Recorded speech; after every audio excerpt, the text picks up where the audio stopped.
आज मुश्किल है कल थोड़ा बेहतर होगा। बस उम्मीद मत छोड़ना, भविष्य जरूर बेहतरीन होगा। नमस्कार दोस्तों, साधक के YouTube प्लेटफॉर्म में आपका स्वागत है। हमारे दो उद्देश्य, सीधी बात नो बकवास और मिनिमम टाइम मैक्सिमम आउटपुट के उद्देश्य के साथ आज की क्लास हम शुरू करते हैं। आज हम ग्रामीण अर्थव्यवस्था के अंतर्गत मध्य प्रदेश में कृषि से संबंधित टॉपिक को कवर करेंगे। तो सबसे पहले हम देख लेते हैं कि मध्य प्रदेश में कृषि के अंतर्गत हमें कौन कौन सी चीज़ें पढ़ना है। पुराने वीडियोस के की तरह हम पुराने टॉपिक से, पुराने प्रश्न पत्रों से टॉपिक का अवलोकन करेंगे।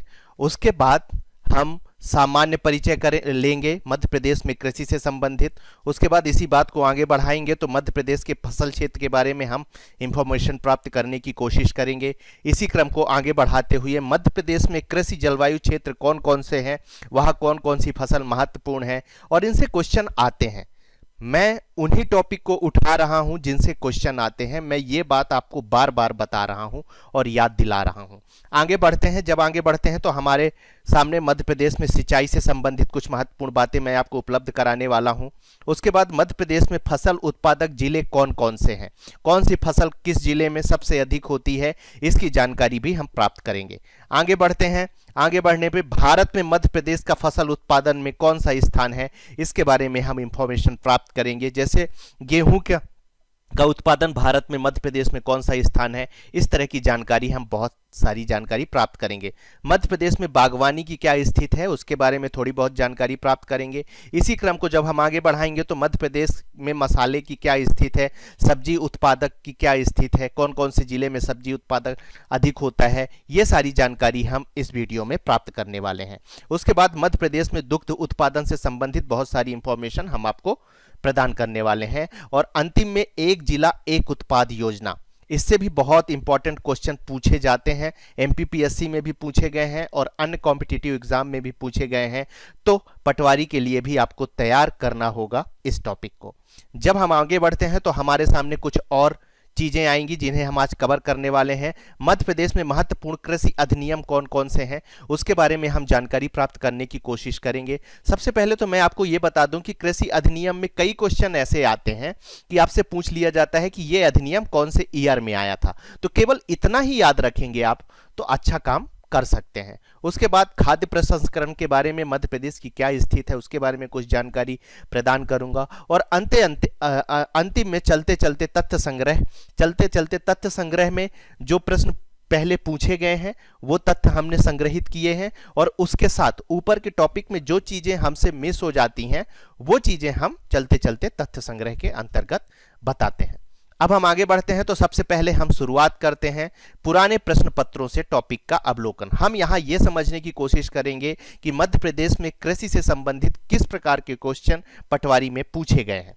तो सबसे पहले हम शुरू करते हैं। पटवारी में वर्ष 2017 में पूछा गया है कि मध्य प्रदेश का सबसे अच्छा गुणवत्ता वाला गेहूं कौन सा है। यहां हमें यह पता चलता है कि हमें फसलों की नस्ल भी पढ़नी पड़ेगी कि गेहूं के अंतर्गत कौन कौन सी फसल है, चावल के अंतर्गत कौन कौन सी नस्ल है, ये चीजें हमें करनी होंगी। देख लेते हैं। ए टॉपिक है, ए ऑप्शन है ब्रेड हीट, अन्नपूर्णा बी है, सरबती सी है और द्विरम। इसका सही आंसर है सरबती। आगे बढ़ते हैं तो मध्य प्रदेश में निम्नलिखित क्षेत्र में अधिकतम सोयाबीन उत्पादन होता है। इसका मतलब यह है कि जो मध्य प्रदेश की प्रमुख फसलें हैं, किस क्षेत्र में उस फसल का उत्पादन अधिक होता है, ये चीज हमारे पास होनी चाहिए और हमें याद होनी चाहिए। बुंदेलखंड हो गया, बघेलखंड हो गया, मालवा हो गया, भिंड हो गया और इसका सही आंसर है मालवा।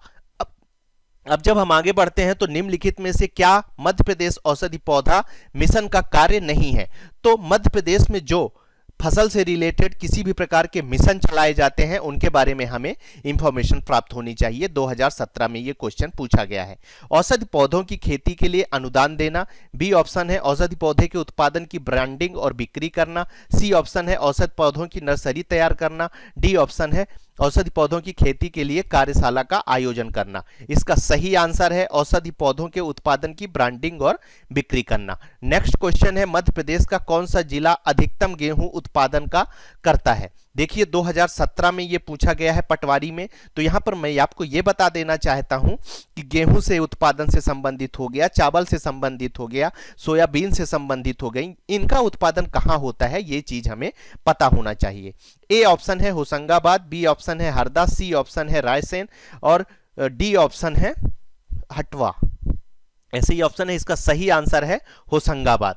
अधिकतम उत्पादन कहां होता है? होशंगाबाद में। इसी तरह की लिस्ट हम आपको प्रदान करेंगे ताकि आपको दिक्कत ना हो, लेकिन उसे अपडेट करने का, एग्जाम होने के 15 दिन पहले अपडेट करने का जो काम है वो आपका होना चाहिए, हर एक विद्यार्थी का होना चाहिए। और ऐसे विद्यार्थी ही सफल होते हैं जो अपडेट रखते हैं अपने आप को। मध्य प्रदेश में एग्री एक्सपोर्ट जोन का उद्देश्य क्या है?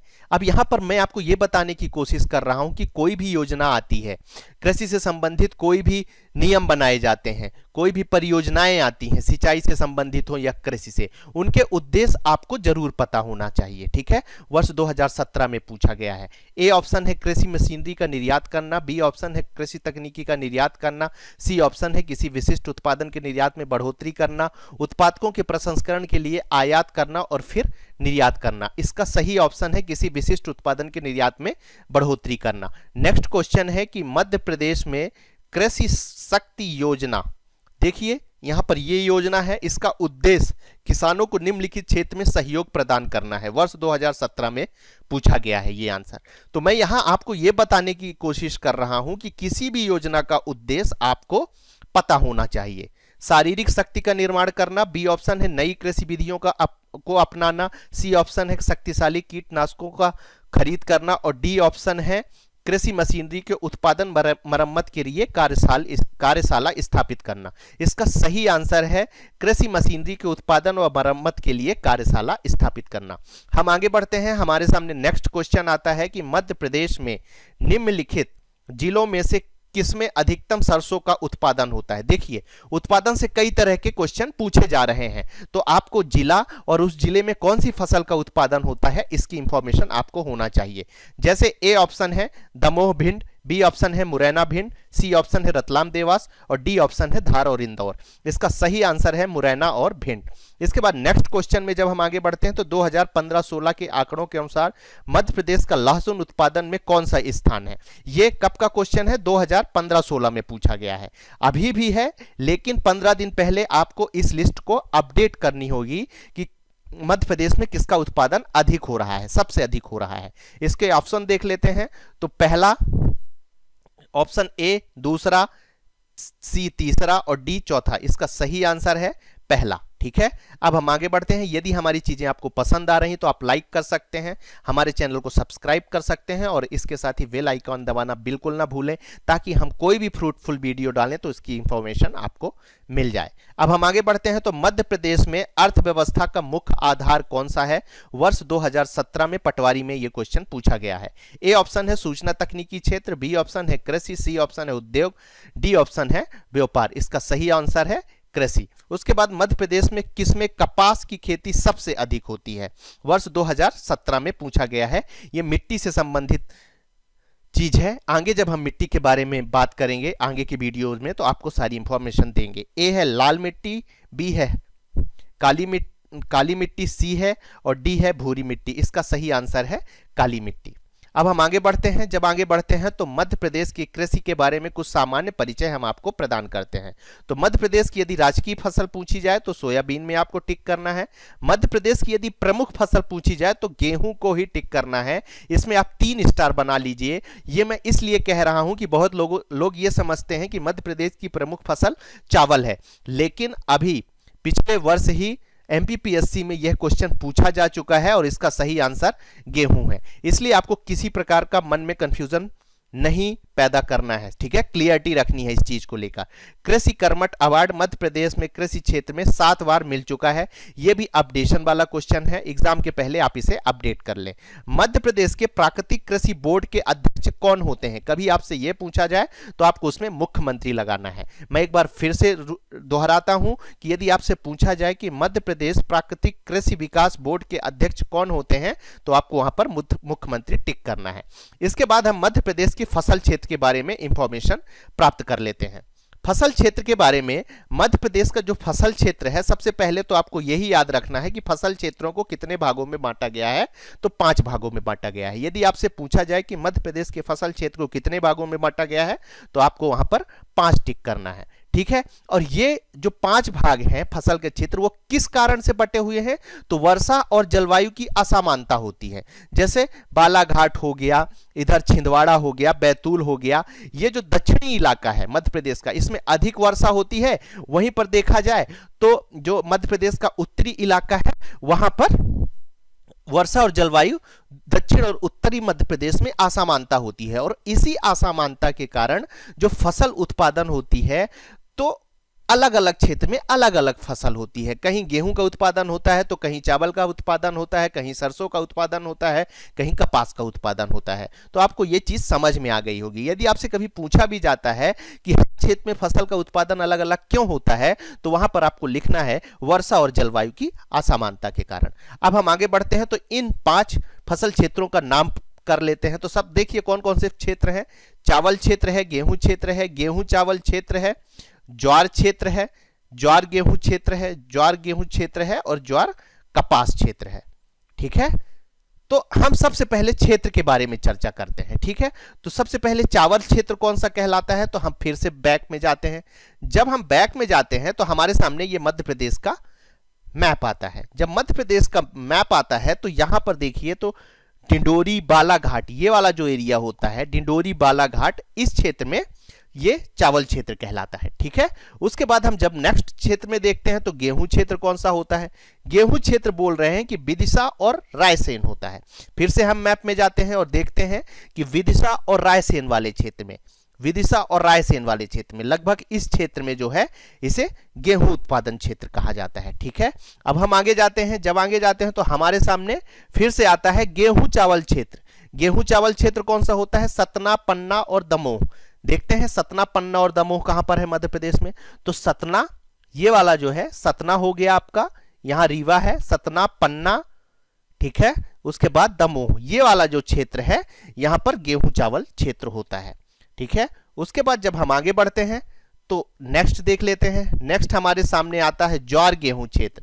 ज्वार गेहूं क्षेत्र में मध्य प्रदेश का उत्तरी भाग, भिंड, मुरैना, दतिया, ये क्षेत्र होता है। ज्वार कपास क्षेत्र कौन सा होता है, तो झाबुआ, रतलाम, अलीराजपुर, तो ये वाला जो क्षेत्र होता है झाबुआ, रतलाम, अलीराजपुर, ठीक है। तो इस क्षेत्र में ज्वार कपास क्षेत्र कहलाता है। मेरे हिसाब से आप क्षेत्र समझ लिए होंगे, मैंने मैप के हिसाब से भी बता दिया है, और मध्य प्रदेश का मैप आप देखते रहिए। अब देख लेते हैं इनमें वर्षा कितने सेंटीमीटर की जरूरत होती है। तो वर्षा के लिए 100 सेंटीमीटर की जरूरत होती है। मृदा कौन सी चावल के लिए जरूरी होती है, तो लाल पीली मृदा होती है। क्षेत्र हमने पढ़ ही लिया है। गेहूं के लिए 100 सेंटीमीटर से कम वर्षा की जरूरत होती है। मिट्टी जलोढ़ मिट्टी की आवश्यकता होती है। गेहूं चावल क्षेत्र जो होता है उसमें 75 से 125 सेंटीमीटर वर्षा होती है और मिश्रित मृदा की जरूरत होती है। यहाँ पर मिसप्रिंट हो गया है, क्षमा चाहता हूं। ज्वार गेहूं क्षेत्र में वर्षा 75 सेंटीमीटर से कम वर्षा की जरूरत होती है और जलोढ़ कछारी मिट्टी की आवश्यकता होती है। ज्वार कपास क्षेत्र में क्या होता है, तो 75 सेंटीमीटर वर्षा की आवश्यकता होती है और काली मृदा की आवश्यकता होती है। मेरे हिसाब से यह चार्ट आपको समझ में आ गया होगा। मैं एक बार फिर आप सभी से रिक्वेस्ट करना चाहता हूं कि एक नजर में ऐसे आपको ये चीजें याद नहीं होंगी। इसकी पीडीएफ हमारे टेलीग्राम चैनल साधक द अचीवर में जाकर आप डाउनलोड कर सकते हैं, जिसकी लिंक इस वीडियो के डिस्क्रिप्शन में दी हुई है। अब हम आगे बढ़ते हैं। जब हम आगे बढ़ते हैं तो हमारे सामने कुछ अन्य महत्वपूर्ण बातें आती हैं कि मध्य प्रदेश में कृषि जलवायु क्षेत्र कौन कौन से हैं। तो जब हम देखते हैं तो हमारे मध्य प्रदेश को 11 कृषि जलवायु क्षेत्रों में बांटा गया है। कभी आपसे पूछा जाए कि मध्य प्रदेश की कृषि जलवायु क्षेत्र को कितने भागों में बांटा गया है, तो आपको वहां पर 11 टिक करना है प्लीज, ठीक है। आपको कंफ्यूजन नहीं होना है। अभी हमने आगे क्या पढ़ा है, फसल क्षेत्र। फसल क्षेत्र कितने हैं, 5 हैं। और आपसे कोई यदि पूछे तो कृषि जलवायु क्षेत्र कितने हैं, तो 11 हैं, ठीक है। अब हम आगे बढ़ते हैं तो सबसे पहले छत्तीसगढ़ का मैदान बालाघाट, ठीक है।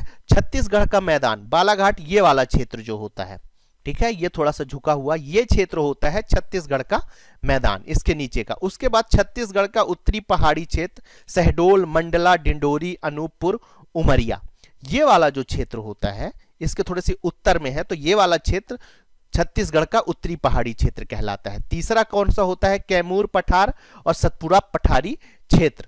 तो सतपुड़ा पठारी क्षेत्र और कैमूर वाला भाग ये होता है, ठीक है, ये वाला भाग होता है। अब आगे आगे बढ़ते हैं हम, जब मध्य नर्मदा घाटी, नरसिंहपुर, होशंगाबाद, सीहोर, रायसेन, तो ये वाला भाग जो होता है ये होता है मध्य नर्मदा घाटी क्षेत्र। बिंद पठार, बिंद पठार के अंतर्गत भोपाल, सागर, दमोह, विदिशा, गुना, कुछ महत्वपूर्ण जिलों का ही हम यहां पर आपको बताने की कोशिश कर रहे हैं। आगे बढ़ते हैं, तो ग्रिड क्षेत्र, ये एक अलग नाम है और इसका आपको नाम भी याद भी रखना है कि इस क्षेत्र के अंतर्गत कौन कौन से क्षेत्र। तो मध्य प्रदेश का उत्तरी भाग में जैसे ग्वालियर हो गया, भिंड हो गया, मुरैना हो गया, शिवपुर हो गया, अशोकनगर हो गया, शिवपुरी हो गई, ये सारे क्षेत्र ग्रिड क्षेत्र के अंतर्गत आते हैं। बुंदेलखंड क्षेत्र में कौन कौन से होते हैं, तो छतरपुर हो गया, दतिया हो गया, ये वाला जो भाग आता है ये बुंदेलखंड क्षेत्र के अंतर्गत आता है। सतपुड़ा का पठार, बैतूल, छिंदवाड़ा, ये जो दक्षिणी वाला भाग होता है ये सतपुड़ा के पठार के अंतर्गत आता है। इसके बाद मालवा के पठार के अंतर्गत कौन कौन सा आता है, तो मंदसौर हो गया, नीमच हो गया, रतलाम हो गया, उज्जैन, देवास, ये वाला जो भाग है वो मालवा पठार के अंतर्गत आता है। निवाड़ क्षेत्र की जब हम बात करते हैं तो यहाँ पर खंडवा, खरगोन, बुरहानपुर, बड़वानी, ये क्षेत्र निवाड़ क्षेत्र के अंतर्गत आता है। 11वां क्षेत्र कौन सा है, झाबुआ का पहाड़ी क्षेत्र। झाबुआ का पहाड़ी क्षेत्र कौन सा है, तो ये झाबुआ और धार वाला भाग इसके अंतर्गत आता है। इस तरह से मैं आपको बताने की कोशिश कर रहा हूं कि मध्य प्रदेश की कृषि जलवायु क्षेत्र है। थोड़ा थोड़ा आपको एक नजर डाल लेना है कि इनके अंतर्गत कौन से जिले आ रहे हैं, ठीक है। अब हम आगे बढ़ते हैं, तो मध्य प्रदेश में सिंचाई के बारे में कुछ इंफॉर्मेशन प्राप्त कर लेते हैं। कुआं व जल सिंचाई होता है। कुआं और नलकूप से जो सिंचाई होती है वो मध्य प्रदेश में सबसे अधिक 67% भाग पर कुआं और नलकूप से सिंचाई होती है। सर्वाधिक सिंचाई क्षेत्र कौन कौन से हैं, तो इंदौर और मंदसौर जिले में सर्वाधिक सिंचाई किससे होता है, कुआं और नलकूप से, ठीक है। अब यदि आपसे पूछा जाए कि तालाब में सिंचाई कहां होता है, तो सर्वाधिक सिंचाई तालाब से बालाघाट में होती है और तालाब से सिंचाई मध्य प्रदेश के टोटल भाग में से 2.7 भाग ही होती है। नहरों से सिंचाई यदि आपसे पूछा जाए तो 16.8 भाग पर होती है।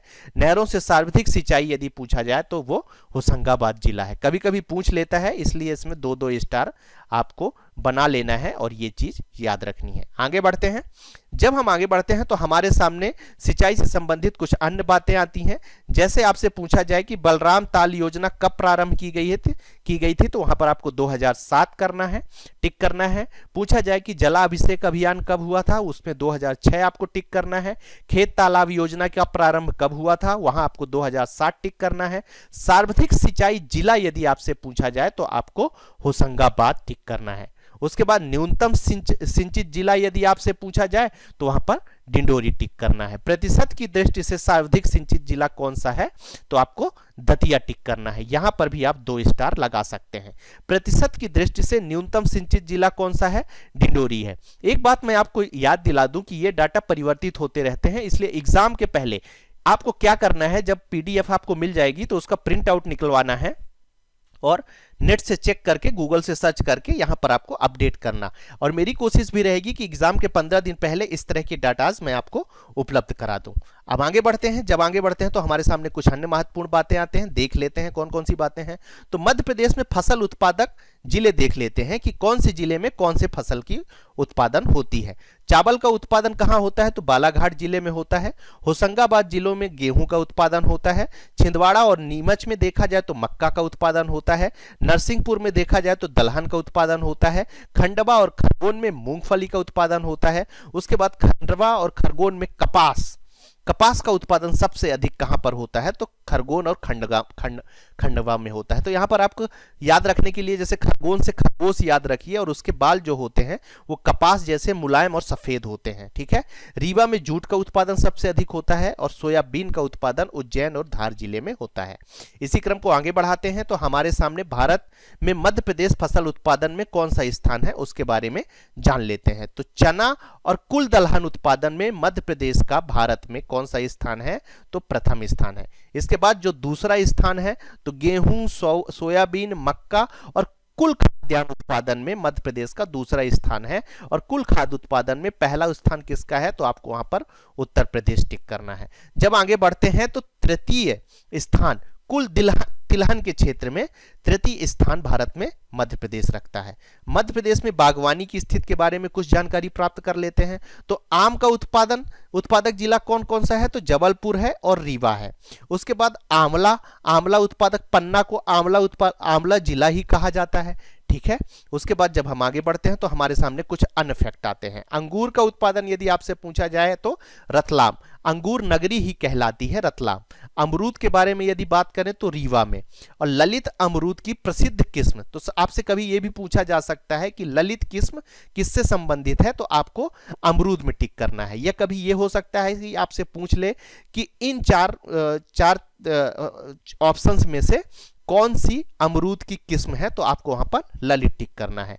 केला का कहां पर उत्पादन अधिक होता है, तो बुरहानपुर में होता है, ठीक है। अब हम मध्य प्रदेश के मसाले और सब्जी के उत्पादक जिलों के बारे में कुछ इंफॉर्मेशन प्राप्त कर लेते हैं।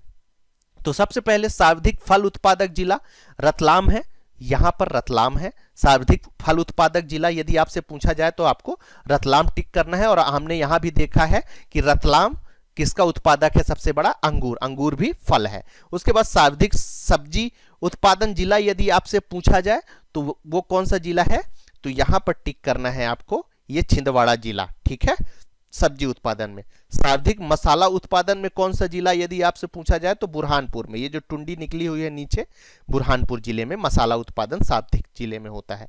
सर्वाधिक लहसुन उत्पादन में कहां पर है, तो मंदसौर कहां पर है, तो ये नीमच हो गया यहां पर और इसके नीचे मंदसौर है, ठीक है। तो ये चीजें आपको याद रखनी है। और लहसुन पार्क बनाने का भी प्रस्ताव रखा गया है, कहां पर यदि पूछा जाए तो वो जिला कौन सा है, मंदसौर जिला है। सर्वाधिक धनिया उत्पादन की यदि आपसे पूछा जाए, मसालों की बात कर रहा हूं मैं, तो वो है गुना कहां पर है, ये अशोकनगर के बगल में, ये वाला जो क्षेत्र है ये गुना के अंतर्गत आता है। कभी आपसे पूछा जाए कि धनिया पार्क कहां पर प्रस्तावित हुआ है, तो आपको वहां पे गुना आंसर करना है। अब हम आगे बढ़ते हैं तो मध्य प्रदेश में दुग्ध उत्पादन से संबंधित कुछ बातें एकत्रित कर लेते हैं।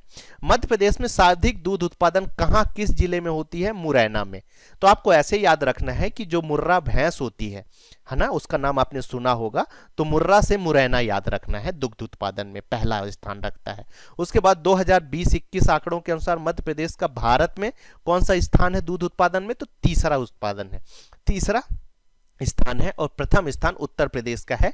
और ये आपका होमवर्क है कि द्वितीय स्थान किसका है, वो आपको पता करना है गूगल से। मध्य प्रदेश में ऑपरेशन फ्लड कब से शुरू हुआ, तो 1970 से प्रारंभ हुआ। मध्य प्रदेश दुग्ध सहकारी संघ माची है। यदि हमारी चीजें आपको पसंद आ रही हैं तो आप लाइक कर सकते हैं, हमारे चैनल को सब्सक्राइब कर सकते हैं और साथ में बेल आइकन दबाना ना भूलें, ताकि कोई भी इंपॉर्टेंट वीडियो जब हम डालें तो उसकी इंफॉर्मेशन आपको मिल जाए। एक जिला एक उत्पादक योजना के बारे में भी आपको पता होना चाहिए कि किस जिला में किसका उत्पादन किया जाता है। ये बहुत ही फेवरेट हो गया है क्वेश्चन कॉम्पिटिटिव एग्जाम का, जो खासकर मध्य प्रदेश में जो एग्जाम हो रहे हैं। पीएससी में भी कई बार पूछा जा चुका है और इसके बाद पटवारी में भी भारी संभावना है, इसलिए इस लिस्ट को आप आंख बंद करके याद कर लीजिए। भोपाल में किसका उत्पादन होता है, तो जरी और ये जूट, जरी उत्पादन है, ठीक है।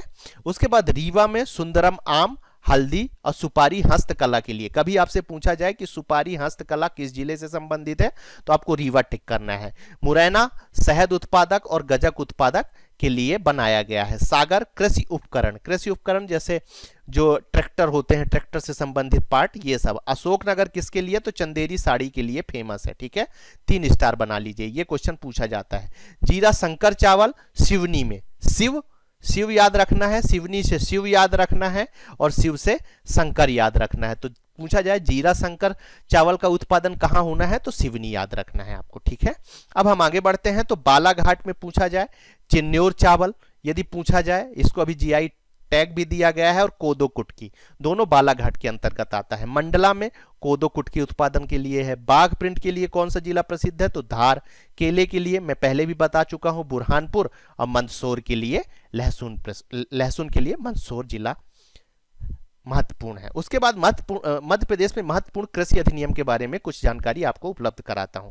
कृषि अधिनियम में आपको एक चीज केवल याद रखनी है कि जो अधिनियम है उसका वर्ष आपको याद रखना है और अच्छे खासे क्वेश्चन पूछे जाते हैं। जैसे पहला, मध्य प्रदेश सिंचाई प्रबंधन निवेशकों की भागीदारी अधिनियम कब आया, यह पूछा जाएगा, तो 1999 आपको टिक करना है। इसके बाद मध्य प्रदेश बीज फार्म विकास अधिनियम 1980 में आया, डबल स्टार कर लीजिए, ये महत्वपूर्ण है, आपको याद रखना है। तीसरा, मध्य प्रदेश पशु नियंत्रण अधिनियम कब आया, तो 1976 में आया, 2 स्टार कर लीजिए। मध्य प्रदेश ट्रैक्टर खेती अधिनियम कब आया, तो 1973 में आया। मध्य प्रदेश कृषि स्वामित्व अधिनियम कब आया, इसमें भी 3 स्टार करिए, 1960 में आया। मध्य प्रदेश मत्स्य पालन अधिनियम कब आया, तो 1948 में आया। मध्य प्रदेश भूमि संरक्षण अधिनियम 1947 में आया। Madhya Pradesh agriculture ware house अधिनियम यदि आपसे पूछा जाए तो 1947 टिक करना है।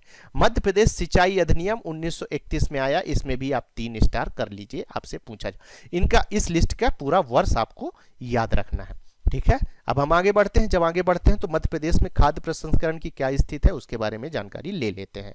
तो मध्य प्रदेश में उद्यानिकी और खाद्य प्रसंस्करण विभाग की स्थापना कब हुई, तो 22 दिसंबर 2005 को। इसमें भी 3 स्टार बना लीजिए, याद रखना है आपको। इसके बाद आगे बढ़ते हैं।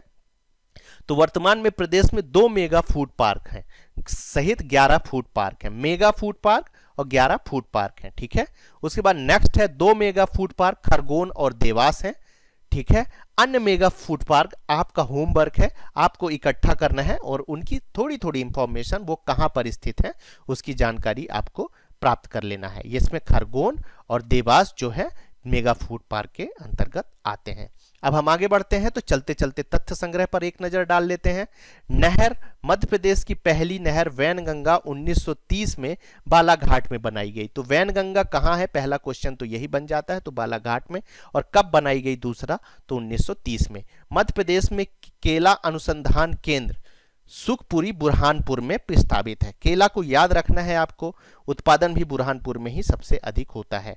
आंवला को, ये मिसप्रिंट है, आंवला को डॉक्टर प्लांट कहा जाता है। कभी आपसे पूछा जाए कि डॉक्टर प्लांट किसे कहा जाता है, तो उसे आंवला को कहा जाता है। सुंदरजा मध्य प्रदेश के रीवा जिले में पाई जाने वाली आम की एक प्रजाति है। वहीं नूरजहां जो है वो अलीराजपुर के कट्ठीवाड़ा में पाई जाती है और आम की एक प्रजाति है। यदि आपसे कभी पूछा जाए कि नूरजहां किससे संबंधित है, या आपसे कभी पूछा जाए कि सुंदरजा किससे संबंधित है, तो वो आम की प्रजाति है, आपको टिक करना है। बालाघाट के चिन्नौर चावल को, जिसकी चर्चा मैंने अभी कुछ देर पहले करी है 2021 में जीआई टैग प्रदान किया गया है। तो चिन्नौर चावल से संबंधित बातें आपको याद रखना है। मालवा पठार को गेहूं की डलिया कहा जाता है। यदि कभी आपसे पूछा जाए कि मध्य प्रदेश में गेहूं का डलिया कौन सा क्षेत्र कहलाता है, तो आपको मालवा पठार करना है। सुनहरे जिले के अंतर्गत कौन कौन सी जिले आते हैं, तो खरगोन आता है, खंडवा आता है, बुरहानपुर आता है और बड़वानी आता है सुनहरे जिले के अंतर्गत। गोल्डन फाइबर किसे कहा जाता है यदि पूछा जाए, तो जूट टिक करना है। बैतूल के कुकड़ू हिल्स में कॉफी की खेती अंग्रेजों के द्वारा प्रारंभ की गई थी, ये फैक्ट आपको याद रखना है।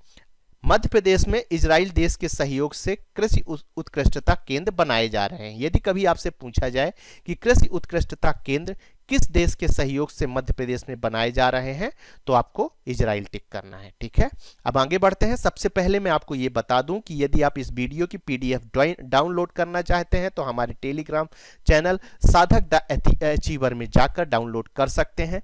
इसकी लिंक इस वीडियो के डिस्क्रिप्शन में दी गई है। यदि हमारी चीजें, हमारी बातें आपको पसंद आ रही हैं तो आप लाइक कर सकते हैं, हमारे चैनल को आप सब्सक्राइब कर सकते हैं, ताकि फ्रूटफुल के इसी तरह के फ्रूटफुल वीडियो आपको प्राप्त होते रहें।